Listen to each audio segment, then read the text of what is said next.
Il y a 3 personnes qui sont venues et qui m'ont agressé et ces personnes-là étaient censées me protéger. Donc moi j'ai rien fait pour mériter ça.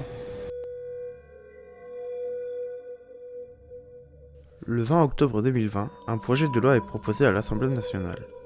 Il s'agit de la proposition de loi Sécurité globale. Préoccupé par son article 24, qui oblige à flouter les visages des forces de l'ordre, je décide de creuser ce sujet qui fait polémique.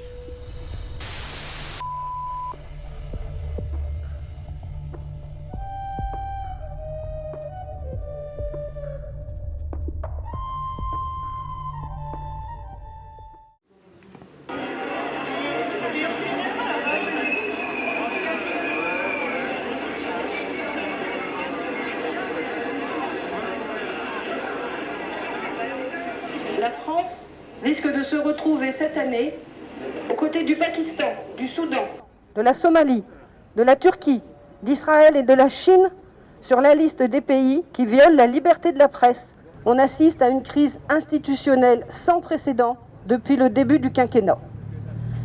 Cet article 24, qui vise à pénaliser la diffusion de l'image des membres de forces de l'ordre, si elle a pour but manifeste qu'il soit porté atteinte à leur intégrité physique ou psychique, cet article est dangereux. Qui, sur le terrain, décidera qu'une diffusion en direct est susceptible de constituer une infraction, sinon les policiers eux-mêmes?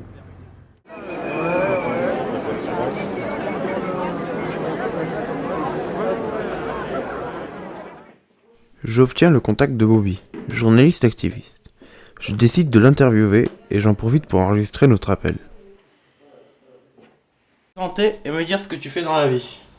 D'accord. Je suis Bobby, je suis photoreporter pour notamment Libération. Je suis indépendant, mais je suis affilié au journal Libération, pour lequel je collabore avec depuis 6 ans. Je fais beaucoup de portraits pour eux et aussi énormément d'actualités. J'ai notamment couvert tout ce qui était loi travail, les actes des Gilets jaunes pour Libération. Donc ça fait quelques années maintenant que je sillonne toutes les manifestations parisiennes pour ce média, mais pour aussi d'autres comme Grazia, Télérama ou Les Arancs. Ok, et est-ce que tu peux expliquer déjà, si tu en es capable, cet article 24 de la loi sur la sécurité globale? Nous, l'article 24 sur la sécurité globale, ce qui nous pose problème, c'est la demande du gouvernement de flouter les policiers. Et surtout, en fait, c'est la diffusion qui pose problème. Dans la loi, en vrai, telle qu'elle est présentée, on va toujours avoir le droit de filmer les policiers. Le problème, c'est qu'on n'aura plus le droit de diffuser les images. Et en fait, une image qui n'est pas diffusée, c'est une image qui n'existe pas. Et donc, notre problème à nous, c'est qu'on a peur que ça soit à l'appréciation de la justice ou de la police de diffuser ces images et qu'il y ait une entrave directe au droit d'informer et à la liberté de la presse.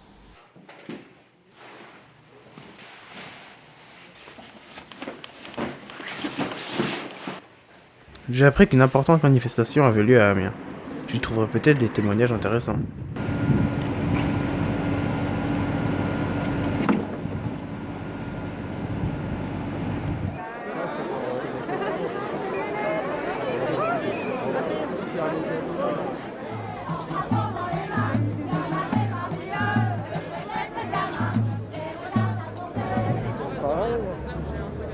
On ne pourra plus faire sereinement notre métier qui est de montrer les choses telles qu'elles sont. On n'est pas là pour faire justement le rôle du juge ou de la police, on n'est pas là pour dire voilà c'est bien, c'est mal, etc. On est là pour montrer et pour être témoin de l'histoire et de ce qui se passe dans notre pays. Donc là on est empêché de le faire, tout simplement. Et le problème c'est que ça a déjà des conséquences, même si la loi n'est pas passée officiellement, ça a déjà des conséquences parce que beaucoup de policiers ou de chefs ont pris les devants pour nous interdire déjà de les filmer alors que la loi n'est pas passée. Ce que ça va provoquer, c'est non seulement nous empêcher nous de faire notre métier, mais le plus important, c'est que ça va empêcher les citoyens d'être informés. Aujourd'hui, effectivement, pour la loi sécurité globale et l'article 24, parce que je considère que pouvoir filmer les policiers, ça entrave pas leur travail s'ils le font bien. En aucun cas, je pense que des vidéos ont porté préjudice à des policiers quand ils sont intervenus comme il fallait. Je pense simplement que les filmer, c'est un moyen de nous protéger un petit peu des dérives qu'il peut y avoir. Je ne dis pas qu'il y en a systématiquement, mais quand il y en a, c'est quand même un point important, vu que les GPN n'a pas l'air vraiment d'être de notre côté. Voilà.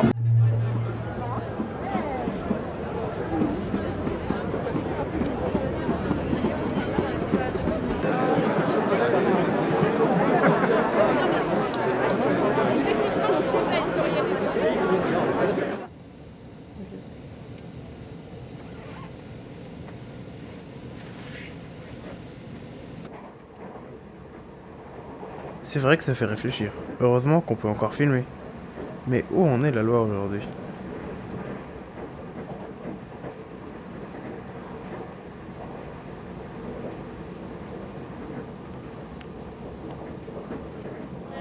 On est là. Ceux qui veulent nous mettre au pas, n'y pensez pas. On est peut-être confinés, mais aussi déterminés. Alors l'État policier, on n'en veut pas, on n'en veut pas. On est là. Et on filmera encore tout ce qu'il faudra. Sur la loi, qu'en est-il aujourd'hui ? Quelle a été l'évolution de la loi depuis ces événements jusqu'à aujourd'hui ? La loi a été discutée, âprement discutée, parce qu'il y a quand même une opposition au sein du Parlement, des députés, mais elle a quand même été adoptée. Donc maintenant, elle va passer au Sénat au mois de mars.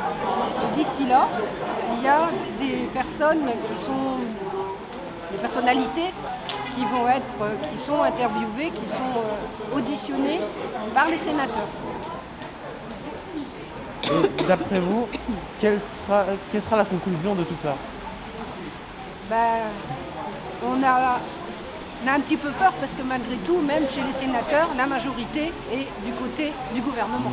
C'est logique, c'est vrai, mais il faut continuer justement à mobiliser, à faire connaître nos positions, à défendre la liberté, nos libertés fondamentales, la liberté de d'expression, la liberté d'informer, la liberté d'être informé, la liberté de manifester, parce que si on ne peut pas filmer, s'ils ne veulent pas qu'on filme, toutes ces lois, c'est pour nous dissuader de manifester.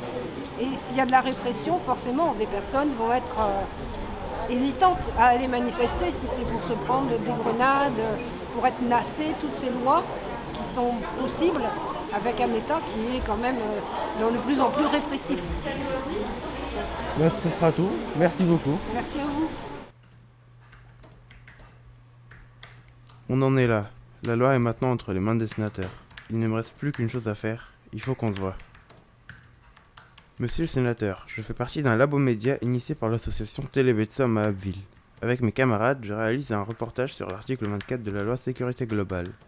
Je vous sais concerné par ce projet de loi. J'aimerais donc recueillir votre parole. Je voulais déjà avoir votre avis personnel sur toute cette actualité-là à l'époque. Qu'est-ce que vous en pensiez déjà quand cette annonce a été faite, quand ces mouvements quand on a soulevé ce sujet-là et qu'on a posé ça sur la table, on a dit mais comment ça va se passer maintenant ? Bon, est-ce que c'était pertinent de faire un article 24 ? Moi je pense que non. Est-ce qu'il y avait une urgence ? Non, encore moins.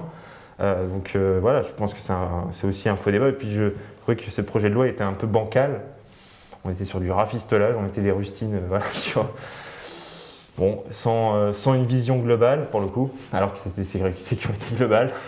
On était sur la rustine sur quelques points. Et j'ai vu que justement le 18 mars, vous avez parlé au Sénat, oui. Et vous avez participé à la création d'un amendement qui s'appelle « Supprimer cet article ». Donc je voulais savoir qu'est-ce qui s'est dit, comment ça s'est passé, parlez-nous-en un peu. Alors effectivement, c'était mes collègues, moi j'étais pas chef de file sur ce sujet, et puis je faisais pas partie de la commission des lois, parce que après des projets de loi qui sont envoyés sur les commissions concernées. Donc moi j'ai suivi de près notamment, pas forcément l'article 24, mais l'article sur les drones aussi, parce que j'avais aussi des préoccupations sur cet article. Mais sur l'article 24, oui, on trouvait que c'était un peu... on comprenait pas en fait le sens de l'article et l'objectif politique derrière. Si c'est que juste il faut,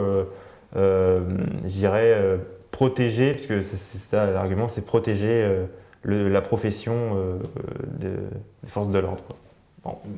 Imaginons, projetons-nous, quelles seraient les conséquences de cette loi-là au long terme? C'est ce que je posais souvent aux journalistes, sur eux, sur vous, sur la société. Quelles seraient les conséquences sur le long terme?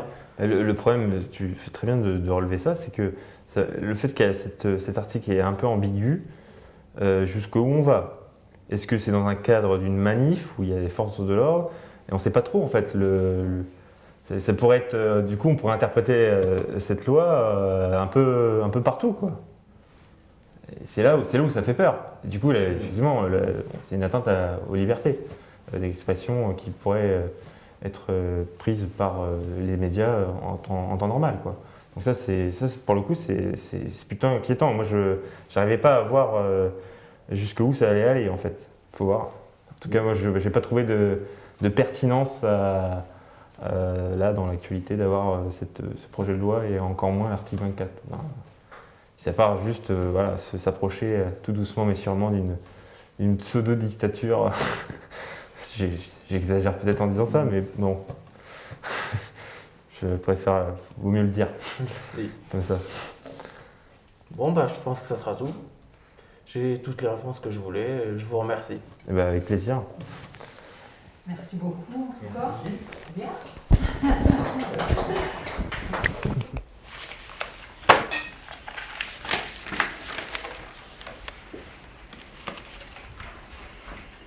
Alors, sur la sécurité globale, définitivement adoptée.